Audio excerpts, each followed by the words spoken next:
All right, joining us now, he's been the voice of Auburn softball on the radio side as well as on SEC Network Plus. If you watch some of the games that Auburn airs on SEC Network Plus, he is Auburn blood, clutter, ladies and gentlemen. He has Auburn blood. He's the guy I thought of to talk some Auburn sports, talk some softball, but also some football with Gus Malzahn and stuff. I speak of my good friend Brit Bowen, who joins us here on the Black and Gold Banneret. How you doing? Eric, good to see you, man. Just like you, when I saw UCF and Auburn paired up in softball this year, now we played in baseball last year and softball a couple years ago. Anytime we match up, man, you're always the first name that comes to my mind. And I got to tell you, man, I always look forward to Auburn and UCF playing. It's always a great competition, regardless of the sport. I joked that like the reason Gus Mez at UCF is because you came on campus in 2016 to call softball against UCF, your magical year that Auburn got to go to the Women's College World Series led by Emily Carasoni and company. You were on campus. I'm like, you know what? I think Gus probably just, followed Britt and just said, yeah, I want to go there too afterward. I would have to be honest and say I don't believe that, but I love the optimism, and I love that you think I have that kind of impact on Coach Malzahn, because Coach Malzahn, his resume speaks for itself, and clearly he's got a great opportunity down there with you guys in Orlando. We'll talk about him in a little bit, and the fact that he's a big softball fan, which I already like. So he won me over when he went to softball to see UCF play, and I know he's been to Auburn games as well, as I've talked to Coach Dean about. But let's talk about softball here. It's a big regional here. Tell the audience about Auburn here in 2021, a young team, especially in the circle with upside and talent, some up and down, but they're here as the 2 seed in Tallahassee. Kind of give your thoughts here on the Auburn Tigers 2021 edition.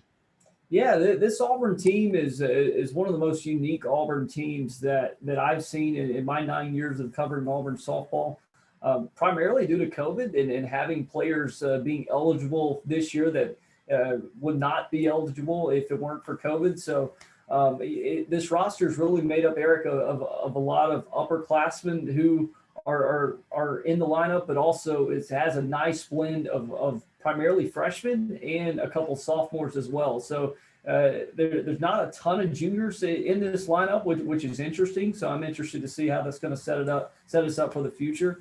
But the main thing about this Auburn team is number one is pitching. I mean, you have to look at what Shelby Lowe and Manny Pinta and KK Dismukes and company have been able to do in the circle this year. That is without a doubt our strength in the circle. We have a lot of depth, and with Coach Dean at the helm, that is his strength. That is his go-to. So he's built a phenomenal pitching staff, and I think they're going to get stronger, obviously, with more recruiting and more development with the current roster. The big question mark for this team all year long, Eric, has been the offense. Is can this team produce enough runs to win? I mean, you look at the last month of the season, Auburn had some tough times closing games out. I mean, we had a stretch, I think, where we lost 7 of 10 games by 1 run, and that's tough in the SEC. But I got to tell you, while the results don't reflect it, the last 2 weekends of the series at LSU, and where we lost 2 out of 3, and also against South Carolina in the SEC tournament, strikeout numbers have been way down. This team, their approach at the plate, they've been aggressive. They've been swinging early in counts. They put some really good swings on some balls, but just didn't have the results to show for it. So I'm interested to see what they've been able to do with this last week and a half between the SEC tournament and the regional, just to take a moment to reset and get ready for a really good regional in Tallahassee, and a regional where I think all 4 teams are familiar with one another. Yeah, very familiar with each other, to the point where Auburn hosted Kennesaw State, and this was kind of on the fly. They hosted Kennesaw State and Florida State in Auburn because Florida State had lost the games in the ACC. I think it was the North Carolina series. Everybody was looking for games, and Mickey Dean just happened to have those 2 spots open in the his tournament. I asked him about that. He joked. He's like, "Why aren't we just hosting this weekend at Auburn anyway? I've already done this. I know how to do this." But what is that going to be like? Do you think that's an advantage there? The fact that Auburn has seen a Florida State and Kennesaw has played them already. They haven't played UCF, obviously, but nonetheless, they have familiarity there. UCF played Kennesaw earlier this year. 1, 2 out of 3. So Trip McKay's actually played everybody in the field. And then Florida State, UCF didn't play this year, but they know their personnel. They know each other. The coaches are very similar and things like that. This is a regional, and Coach Dean even said this and Coach Ball Malone, they kind of know, everybody knows each other a little bit here. Yeah, they do, and I think it's going to play both ways. I think it's going to be a strength and a weakness for both teams because they played each other so early in the season. That I think it's time for some things to have changed. I think when they last played Shelby and Maddie Penta, I think they were still vying for who's that number one, who's going to be the number one in the SEC. I think at the time going in, it may have been Maddie at the time, but now how Shelby's been pitching since early March on is clearly been Shelby Lowe. So in that regard, I think it will be a little different. And for Kennesaw State, they're a team that they actually beat Auburn twice before Auburn finally beat them on Sunday, and then Florida State took it to Auburn in the first day of the doubleheader, and then Auburn came back and swept both of those teams in a doubleheader on Sunday. So it's a coin flip. I think any team, top to bottom in this regional, I think any team can win a game if you play well enough. I don't think this is a regional where a team is just going to be so outmanned where they don't have a chance, because we see that from time to time, unfortunately. But I think this is going to be one of the most competitive regionals out there just because of the familiarity and the talent level from all the schools. But, Eric, if you go back actually 3 years ago, 3 of the 4 teams in this regional was in the 2018 Tallahassee Regional when Florida State won the national championship in 2018.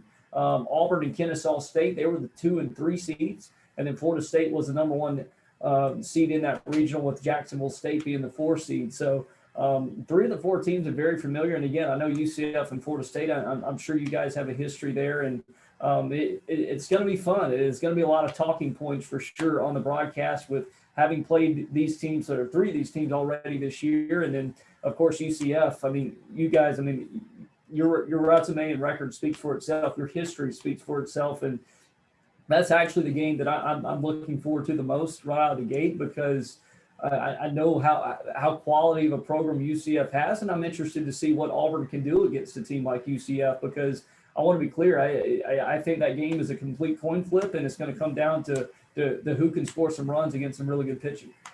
I agree. By the way, what a shocker, the committee not being original, having similar regionals from years past. I'm stunned, I tell you.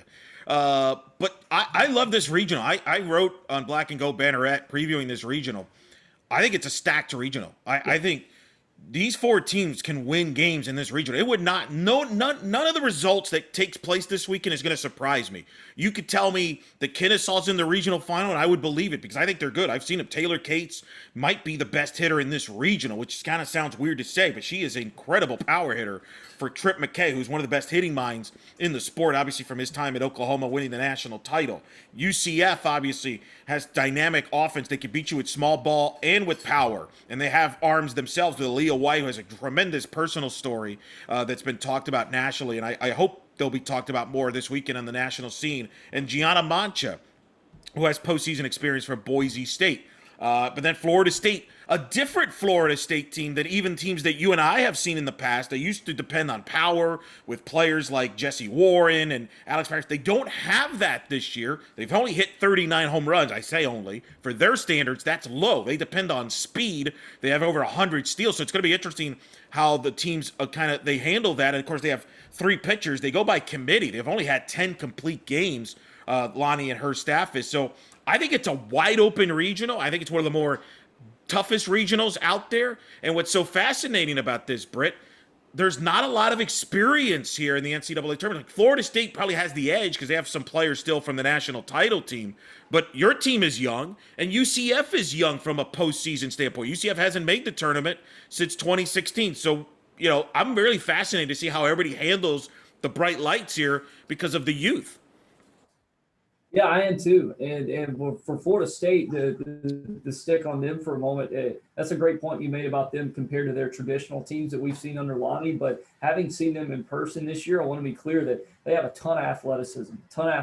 While they may not be hitting a lot of home runs, like you said, they have the speed. And against us, when they put up 10 runs against Auburn, they were hitting gap to gap, and they were hitting the ball hard. So they have the capability to score runs, even though if it's not in the traditional sense of them hitting home runs. So and for UCF, again, I know they're talented. Kennesaw State's talented. They've got some good pitching that has really given Auburn some headaches in the last 2 years. So from that standpoint, but from the youth standpoint for Auburn, that is going to be one of the biggest question marks for me this weekend. Is how do these kids respond on the big stage? I mean, game one on ESPN2 against UCF, and that's one of the reasons I was a little disappointed in Auburn's performance in the SEC tournament. It's not so much as going one and done. It was being able to not get a win, to get just one more day on the big national stage as being a young team. The upperclassmen have it. Alyssa Rivera, McKenna Dowell, Justice Perry, those kids have it. They've been there. They've been a part of some regional teams, although it's been 2 years. But, when looking back on, again, the other freshmen and the other newcomers around the team, they don't have that experience, and I'm really interested to see it as what team shows up, not just in Auburn, but what team in the regional shows up, because I tell you, this Florida State, that is a tough place to go. That is a tough place to go because Auburn, we took them to a regional championship or a winner's bracket game, not a regional championship, but a winner's bracket game in 2018. And it took 8 innings against 2 very good teams. And Florida State went on I don't remember if it was a triple or ruled an inside the park home run based off the play in right field to walk it off in 2018. So I know it's going to be fun. It's going to be competitive, and there will not be an easy win for any team in this regional, I don't think. Yeah, it's funny. I remember that game watching it. It's funny because UCF was at Tallahassee. They usually get sent to Gainesville every year, except this is the second time. They've been to the tournament 8 times, 6 times to Gainesville. This is the second time they'll be sent to Tallahassee. The other time was in 2015, which is really UCF's best team. Should have hosted, didn't host. Got sent to Tallahassee. South Carolina was there, the whole bus trip, deal. And they had a lead with All-American Shelby Turnier, who you remember. You saw her in person when Auburn played her in 2016. She was the All-American that year, had a 1-0 lead against Florida State in the bottom of the 7th. Maddie O'Brien ties the game up with a home run. Tight strike zone. I know it's a shock. And then a couple batters later, Alex Powers hits a walk-off triple. Florida State wins that game, and that was the difference because, and Mickey Dean told me this. I had talked to Mickey Dean this week. The key to winning a regional, you want to stay in the winner's bracket as long as you can. Yes. And I think that'll be a big factor in this one. So I can relate to a walk-off. Ironically enough, I got to call games with Alex Powers this year, calling the UCF games. I did not bring up the 15 regional on the air, so I want to make sure our fan base was happy. But she does great work, so I was really happy to see her do Sun Belt tournament stuff. I worked with Francesca Ney. It was a Gator. So we're all good. We all get along at the end of the day on that. We're speaking with Brit Bowen, the voice of Auburn softball here on Black Eagle Banneret. Shelby Lowe, let's talk about your staff and that 1-2 punch of Maddie Pena and Shelby Lowe. Shelby Lowe is a top 15 freshman of the year finalist. I asked Mickey Dean about those two and comparing them to the 1-2 punch he had at JMU. He led JMU to a national seed in 2015 and 16, to the Super Regionals in 2016. They were 1 win away from the Women's College World Series before they lost to LSU. And he had 2 great pitchers, Jalen Ford and Megan Good. Megan Good was a top 3 player of the year finalist. Jalen Ford, I think, was an All-American as well, and things like that. He compared Shelby Lowe to Jalen Ford, and he compared Maddie Pena Maddie to Megan Good. That's high praise. Yeah. Discuss those two and how they've had to carry the load as freshmen in the number 1 conference in the sport. Well, first off, they're incredible. They have incredible stuff. Shelby, I'll start with her. Her poise in the circle, I think, is what's most impressive to me outside of her physical ability. She's a freshman that pitches like she is a veteran senior in throughout the SEC this year. Now, our broadcast partner, former SEC Player of the Year, Casey Cooper, she said this quite a few times on our broadcast this year that your freshman year can sometimes be your best year, one of your best years as a pitcher because teams don't have a scout on you and hitting. While that may be true, there's still a lot of upside to for these kids to get better. And for Shelby, she's more of a finesse pitcher. She's not going to overpower you. She's going to live in the low to mid 60s at best. She's got a great changeup, and she's going to work north and south. She's going to work all corners of the plate. And her ability to command her pitches and control her pitches is what's unbelievable about her. And again, the movement and the deception of her pitches is what's incredible. But for Maddie Pinta, Maddie started off the season great, and I love watching Maddie pitch when she's on, because she pitches with power and she pitches with command. Maddie is going to live on both sides of the plate. She's going to live on the inside and the outside corners. Now, the big thing for her is locating. She's got to be able to locate her pitches, and when the strike zone has been tight on her at times this year, she's had trouble adjusting. Maddie's last couple of starts have been up and down, and for Maddie, I think right now is getting back and owning that confidence in the circle, because again, when she pitches with that confidence, we saw her early in the year, she was untouchable. She was absolutely untouchable. As the competition got better, she was having, I think, a bit more trouble adjusting at times throughout the season. So she's got the stuff. She 100% has the stuff. I just can't wait to see her and put it all together mentally and physically to be able to dominate in the circle, because Maddie's a great kid, and her and Shelby, having them as a 1-2 punch for a pitching staff right now, I'll take them any day of the week. And also too, on the back end, I mean, we've got a very good pitcher in KK Dismukes, who's a sophomore this year for Auburn. She's primarily been used as a reliever this year because she had some shoulder injuries last year, wasn't able to be a starter last year. She has the potential next year, if she gets healthy, stays in shape, and continues to develop, she could be a potential solid third option as a starter next year in SEC play if she continues to develop. So, but all in all, I love where Auburn's pitching is right now, and despite Auburn's record, I will stand with these pitchers in any game against any competition, because if you look at it, they give you a chance to win. They give you a chance to win every game they go out there and pitch, and that's what makes them the most exciting. I think freshman duo in the SEC.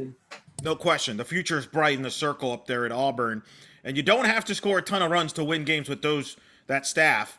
Who are some of the offensive players to watch for Auburn, and are going to be keys this weekend for the Tigers to be successful, for people that are going to be tuning in? I think top to bottom, everybody has their spots where they've been successful this year. But for me, when I'm looking at wins, when I'm looking at when Auburn's scoring runs, I think Alyssa Rivera has to be on base in some capacity. And I think Alyssa Rivera, she's got to be one of the ones driving in runs. I mean, because if you look at what Auburn's done against top opponents, let's stick to SEC play. She struggled in the non-conference, but when Auburn needed success and had success in the SEC, it was Alyssa Rivera leading the way.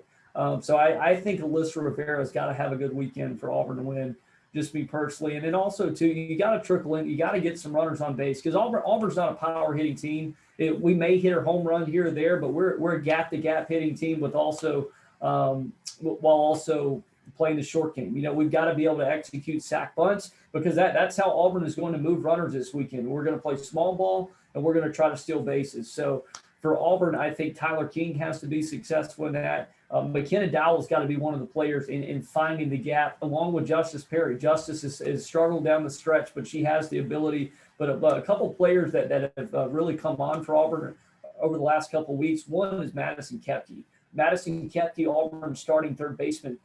She did not start the year as getting much playing time at all at the plate or in the field. She came in the Missouri series. This is the second SEC series of the year, so mid to late March. Comes in, started second base last year, didn't play this year, comes in that weekend and takes over third base. Her bat has been slowly getting better each and every week. I mean, she laced a shot against it was either against LSU or South Carolina last weekend for a double. And I tell you, she has been one of the most intriguing bats I think that Auburn's had, just because of her development and she's seeing the ball better.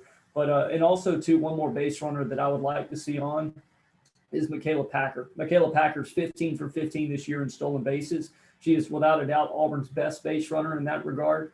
So Auburn's got to have base runners first and foremost, and then they've got to be able to find some gaps to drive them in, because if you look at the power of Alyssa Rivera, McKenna Dowell, and Justice Perry and company, Aspen Godwin, Michaela Packer, Auburn can drive in runs, but they've had trouble stringing together hits all in the same innings, you know. So You look at what they did against LSU. Again, well, my opinion, one of the top teams in the country. They put up some big numbers against them in Baton Rouge, and if they can somehow find that confidence from game 2 that we saw 2 weeks ago, Auburn could have a pretty good weekend. But I tell you, for them to come out of this regional, they will have to have played their best softball of any weekend of the season to come out. Yeah, I think you could say that for everybody in this field. This is a very close regional. It's just so unique too, because we talked earlier, Florida State for years, we've known about their power game. Now they're a small ball speed, line drive, gap team. Auburn, I still remember, you mentioned Casey Cooper, your broadcast partner earlier. I remember her and Carasoni and that dynamic offense. It's just weird to hear Auburn in small ball, and it's weird to say that UCF is the team in this regional that might have the most power. Yeah. But they also have speed. So there'll be a long weekend for all the catchers. A lot of pressure on all the catchers against all these teams of speed. But it's so fascinating that these teams' personalities has changed over the years. UCF so dynamic. I've had coaches text me, UCF, Cindy Ball Malone, they compare them to the New England Patriots because you don't know what you're going to get. One day she might put out a big power lineup. The next game she might put out, or maybe even during the game, she might change to a small ball lineup. It's so fascinating. And I think this is a star coaches regional with Lonnie Alameda, a national champion. Mickey Dean is one of the only a few coaches that have led 3 teams into the NCAA tournament. We highlighted what he's done at JMU, 1 win away from the Women's College World Series. You got Cindy Ball Malone, who's now led, Boise State and UCF to the NCAA tournament. Her and Lonnie are one of 3 coaches active alongside John Rittman that have led a West Coast program and an East Coast program into the NCAA tournament. She was an assistant under Heather Tarr. And then you got Trip McKay, who was his assistant under Patty Gasso. This is a star-packed coaches regional. No, it is. It is. And that's why, for example, Auburn and UCF, not only the coaches, but just the sheer talent of UCF for Auburn fans and for Auburn in general, you can't look past UCF. Forget about seeds in this regional. This is one of those regionals where that just doesn't mean anything. You solely have to take it one game at a time and focus on who you're playing on Friday, because I tell you, that is going to be a tough game, and I can't wait to watch it. And you talk about star power and coaches in this regional. That's what makes it fun and exciting, right? To be a small part of it, to see what these coaches are building and the teams that they're building and the teams that they're developing, right? I mean, I remember those JMU teams from Coach Dean. I mean, Coach Dean beat Auburn 2 out of 3 while he was at James Madison. They split a doubleheader in Auburn, and then they beat Auburn down in Clearwater, Florida at a non-conference tournament. Auburn and Florida State have had their rounds, and then, of course, Auburn and UCF last played in 2016. That was the year Auburn made it to the national championship. And, Eric, I'll tell you, UCF gave Auburn everything they wanted and more in that game. Auburn won that game 2-0, and that was one of the closest games that Auburn had played with a non-con that season. And then Kennesaw State's proven the last 2 years, they beat Auburn now 2 out of 3 times. Auburn winning the last game, but they beat Auburn 2 in a row, both in one-run games. So, again, from an Auburn perspective, this is a great regional because you know the teams, you can beat them, but also, too, you have to play your best softball because it's a talented regional. And I know UCF and the other teams feel the exact same. Yeah, Melanie Bennett's the name, Kennesaw's ace. She's beaten Auburn. She's beaten UCF. So everybody can pitch here. Now, we mentioned star coaches. Well, we got a segue here to our star coach now here at UCF, Gus Malzahn, who has taken UCF by storm. It's been pretty wild here at UCF here, Britt. I've never seen this UCF fan base so united right now like they are behind Gus. And it was fascinating because when reports came out that he was going to be the next head coach, there were some people kind of hesitant, because they remember the Peach Bowl and all that stuff, which I don't want to get into and all that in that game. But he then had that opening press conference, and he won everybody over. And ever since then, man, it's been incredible. He's been available to the media a lot, which was not the case with the previous head coach, Josh Heupel. Good luck to the Tennessee media. So he's been tremendous. He's been at the softball games, watching him and his wife. They were supporting the softball program on the road. They supported all the other teams it's been tremendous just having him around. You obviously covered him over there. You were, part of the football broadcast as an engineer for years and all that. And obviously, you're an Auburn guy. Your thoughts on Gus? What can UCF fans expect from Gus? And what's been like seeing Gus here from afar here at over here at UCF? Well, first and foremost, I have a lot of fond memories of Gus because some of the biggest Auburn wins in Auburn history have come in his tenure. So, as a student, when Gus was hired, that was my senior year in 2013. So, I've got a lot of fond memories from his tenure at Auburn. I'm certainly intrigued by him being at UCF, just with his coaching ability and also the resources that UCF has. I mean, UCF is a great program, a great program. I mean, what you guys have done in the last 5-10 years speaks for itself. And for Gus to be able to walk into a program with those types of resources, I mean, automatically, I think you're the one of the top contenders in the American Athletics Conference, and who I think Gus, he's got the ability, if he can build his staff and get the right pieces around him. I think UCF can be a power in that conference and can be a power on the national stage first and foremost.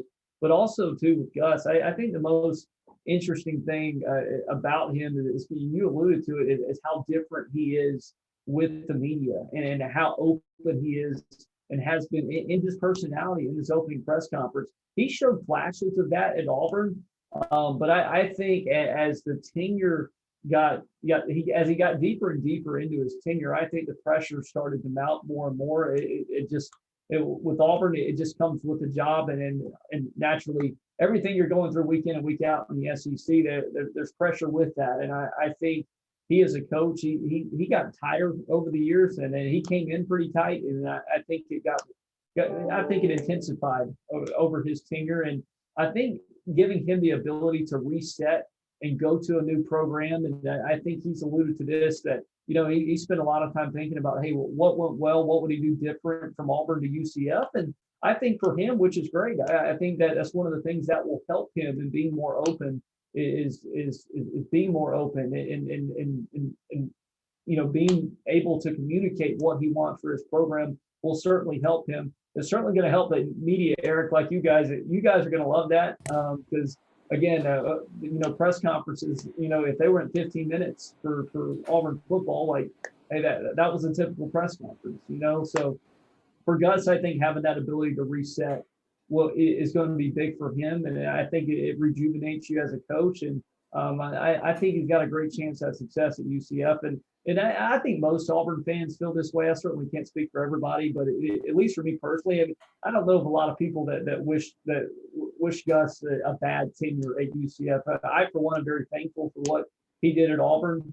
Again, he changed our program. I mean, he got our program out of one of the lowest points it's ever been at, off a 3-9 season, and flipped that into a national runner-up and an SEC champion the very next year. So, and what he's been able to do even since then, I mean, he had some great wins over some of the top teams in the country in Alabama. I mean, you can't hide what the guy's done and the capabilities that he has as a head coach. So, wish him the best. But you also did mention about him going out to certain UCF events, going to softball and different things. That is one trait at Auburn. Auburn has a culture. The athletics department, they encourage that out of their coaches. They encourage the coaches and the teams to go and support one another. So that doesn't surprise me to hear that from Coach Malzahn and his wife Christy, because I saw them hosting the Coach Blow show at a local restaurant here in Auburn for women's basketball, and he was at one of the last shows we were actually able to have on location prior to the pandemic. So not surprised to hear that. I'm glad to hear that continues. And again, I'm excited to see UCF just like anybody. I know the Auburn media is excited to see it too, because this is a different version of Gus that we certainly did not get, especially in the latter years of this team at Auburn. The other thing that struck me, the players have talked about how they've really bought in to him because they feel like he cares about him as a person. And that's something he has highlighted. And he's brought the staff, and there's a lot of people, coaches on his staff that you're familiar with because they coached at Auburn as well. But I thought that was what struck me, was that as people, they care about people. And these players seem like even though, they just inherited him as a coach. They're ready to run through a wall for him. Is that something that was also over there as a person, the people skills? It seems like he has that. He talks about how he's always been that teacher. He loves to teach, going back to being a high school, and it just seems to rub off on the players. Was that the case over there? Yeah, I certainly got that feel. No, obviously, I wasn't in the locker room, and in staff meetings and things like that. But as a fan and a young media member, actually able to cover the team from time to time, you pick up. I certainly picked up on that. I think it really started, surprisingly, under Gene Chizik when Gus was there as an offensive coordinator. They had a team chaplain, Chet Williams, on staff at the time, and that's what I remember, that culture of caring about the person and caring about the student, not just the athlete of the student athlete, but also the student, the person, everything that embodies that one student athlete. That was starting to foster, in around the 2009, 2010 season. Obviously, we hit rock bottom in 2012, 2013, but Gus wasn't on that staff in 2012. I mean, he was on there, I think, the first 2-3 years with Gene, and then left to Arkansas State. But that's something he, as a coach, I think he's always been that way. But he took that at Auburn and built it into his own and grew it into the everyday culture at Auburn, I think, while I was here. And again, I think that's who he was, and again, prior to coming into college coaching. But I think Auburn's culture certainly enhanced that, just what he was doing as an assistant. Auburn as a whole, that's one thing about Auburn University, and not just to take away from Gus, but that is one thing, Auburn as a whole, that if you come on this campus, it doesn't matter team or department, that is something that is emphasized here, is you care about the person and not just the student athlete. And to Gus's credit, I thought he fit that mold fairly well. And going to UCF, if he carries that with him, that is certainly going to be appealing to especially 17, 18-year-olds. If they're looking for a new home and a place to come play college football, he's going to be a good coach to come play for. And with UCF too, Eric, where you guys are located, I'm excited to see what that staff can do recruiting. I mean, you guys are in one of the hotbeds in the country of high school football and high school talent.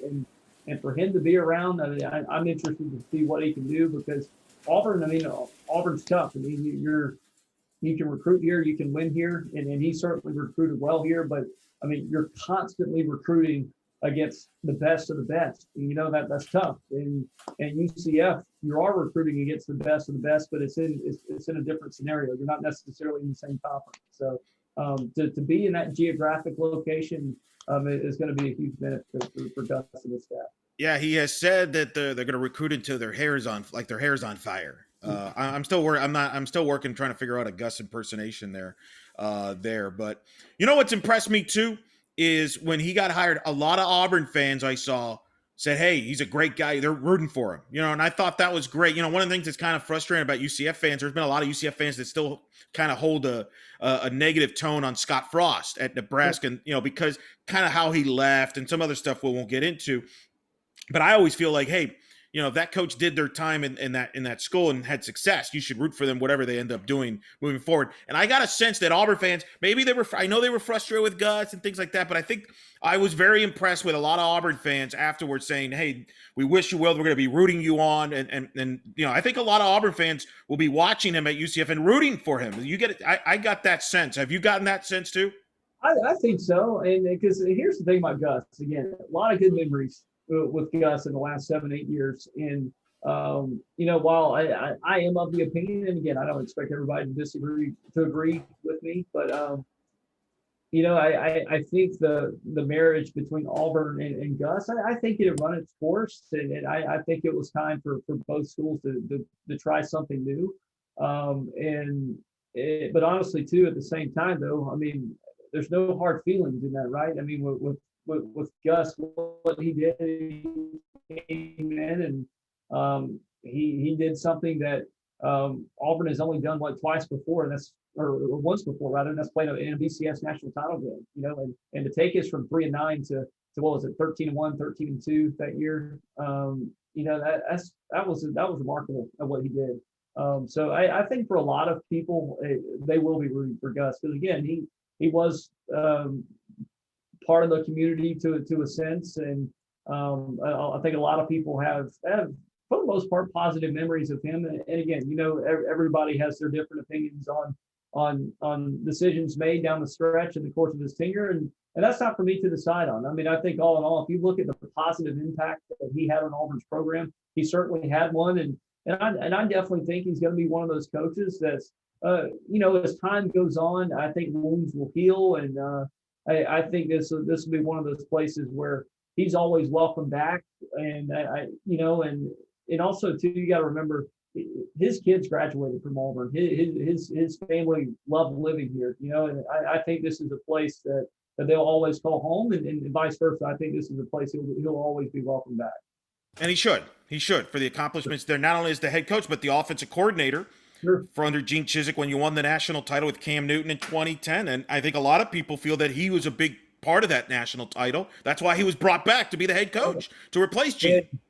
And a lot of, and I don't know all the ins and outs. I mean, I've heard, and you certainly read several things that you're not exactly sure if Auburn gets Cam Newton without Gus Malzahn. You know what I mean? So I think Gus definitely deserves some credit in the role that he played in the 2010 national championship team. And you're right again. So I mean, Auburn had nearly a decade with Gus, minus the 1 to 2 years. Excuse me, the 1 to 2 years that he was at Arkansas State. So again, it's going to be interesting to see. I know Auburn's got a new era starting with Brian Harsin, and man, he's got a tough job ahead of him. And then also for Gus, I mean, what can he do with the resources at UCF in the conference in the American, which is a great conference. It's very competitive. So it's going to be a fun football season. And with the kickoff time of Auburn and Penn State being announced yesterday or 2 days ago, I've got my text messages already blowing up about the excitement buzzing for the fall. But I'm excited to get there. But first and foremost, Eric, I'm excited to see some good softball this weekend in Tallahassee. It's funny, the connections. Brian Hartson, obviously coming from Boise State, that's who UCF will open with, is against Boise State. Marquee game is probably, I've heard it could be a Thursday night game on ESPN. It's not official, but we'll know soon enough on that. But what's funny is Brian Hartson was at Boise State. One of Brian Hartson's friends is Sydney Ball Malone, who's the UCF softball head coach when she was at Boise State. And then one of Mickey Dean's friends, as I was talking to Mickey about, is Gus. Like, it's full circle here. This is pretty wild. It really is. And that's what's great about this profession and this community is a lot of this is full circle, and you got former athletes playing their former schools and friends coaching at opposing schools and in different sports, and everything kind of goes full circle. And that's what's kind of fun. And Eric, even in our profession, I met you 5 years ago, just a kid that still had a lot to learn about softball, and you've been very kind to me. Our good friend Kyle Crooks over in Gainesville, yeah, Kyle fairly well. So just getting to know people like that has been the funnest part, and that's what's kind of fun about this regional. While it's always fun to go and play somebody new or play in a stadium you haven't played in before, it's also kind of good. It gives that extra competitive edge when there are relationships, there are connections between the two schools, makes for good storylines, and certainly adds a little extra spice to the competition that weekend.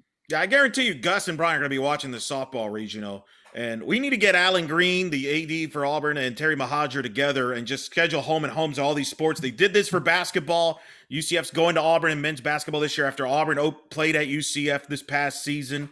Baseball just finished a home and home. We got to get all these sports together here, Brett. Make it happen. I saw that I called a couple of the games for UCF baseball and Auburn baseball last year, and that's UCF. They came in. I think they were the hottest team in the country at the time, or one of the hottest teams. So a lot of history between the two schools, and of course when I saw Auburn and UCF matched up in the NCAA tournament this year, I said, of course, you know what? Why not? Why not these two? Because again, with all the connections between the two schools, and then also too, just the quality of softball programs that both schools have, so it certainly makes for great competition. And I can't wait to see UCF in person because again, I think it's going to be incredible matchup and a very tough matchup at that. No question about it. That's Brit Bowen, the voice of Auburn softball as well. Kat, tell the audience where they can find your work, and you do great work, not just obviously with softball, but you do also have women's basketball as well on SEC Network Plus and on the Auburn radio. Just tell the audience where they can find you. Yeah, so you can listen to me and my broadcast partner, JJ Jackson, this weekend. We'll be locally in the Auburn area on Tiger 95.9 FM, but you can also find us anywhere in the country. Doesn't matter where. As long as you have cell service or internet, you can find us for free on auburntigers.com or the Auburn Tigers app. Again, you can go to auburntigers.com, search for the audio link, or the Auburn Tigers app. And the Auburn Tigers app on your smartphone, very easy to operate. You just go down to the bottom and click listen now and or live events listen now, and we'll be right there at the top. Again, we'll be on the air at 12:45 Central on Friday as Auburn prepares for UCF in round one of the Tallahassee region. Should be a lot of fun. Brit, good catching up with you. Like I said, man, have safe travels there. Enjoy the broadcast. Should be a fun regional. It's great to talk to you, and we'll definitely do this again down the road as Auburn and UCF keep playing in the different sports. That's what we got to push for. So be safe, man, and I'll talk to you soon. Eric, appreciate the time, man.